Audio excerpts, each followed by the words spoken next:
নমস্কার বন্ধুরা, আজকের মম কিচেন থেকে জয়মন্ডল বলছি। আজকে আপনাদেরকে আমি তেলাপিয়া মাছের আলু ফুলকপি দিয়ে মাছের ঝোল বানিয়ে দেখাবো। এখানে আমি 1.5 কেজি তেলাপিয়া মাছটা আমি এভাবে কেটে ধুয়ে নিয়েছি।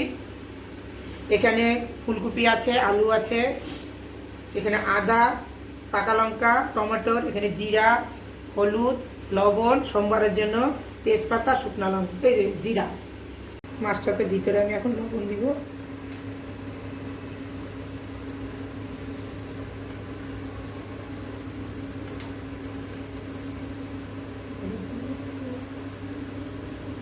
এখন মাছটাকে আমি ভালো করে মাখবো। গরম হয়ে গেছে, এখন আমি একটা একটা করে মাছ ভেজে নেব।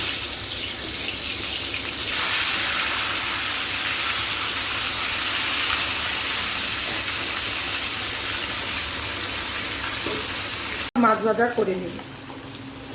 মাছ ভাজা হোক, আমি মশলা করে নিব।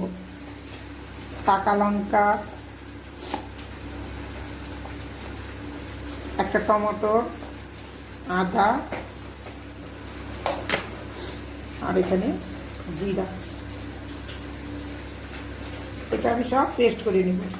হয়ে গেছে, এখন আমি এই মাছ ভাজার তেলের মধ্যে অল্প একটু সরষের তেল দেবো। তেল গরমই আছে, এর মধ্যে আমি সোমবার দিব। তেজপাতা আর জিরা, এর মধ্যে আমি আলু দিয়ে দিব।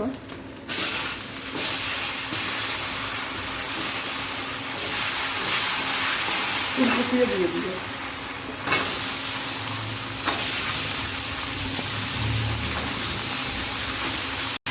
অল্প একটু হলুদ দিয়ে দিব। এটাকে এখন আমি একটু ভাজা ভাজা করবো। ভাজা হয়ে গেছে, এখন এর মধ্যে আমি মশলাগুলো দিয়ে দিব।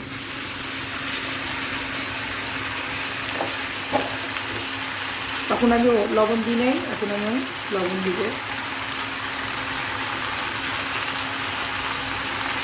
আর অল্প একটু হলুদ দিব।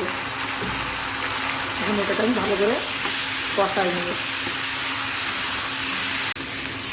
কষানো আমার হয়ে গেছে সবজি। এখন আমি এর মধ্যে জল দিয়ে দেব। এর মধ্যে ধনিয়া পাতা দেওয়া আছে,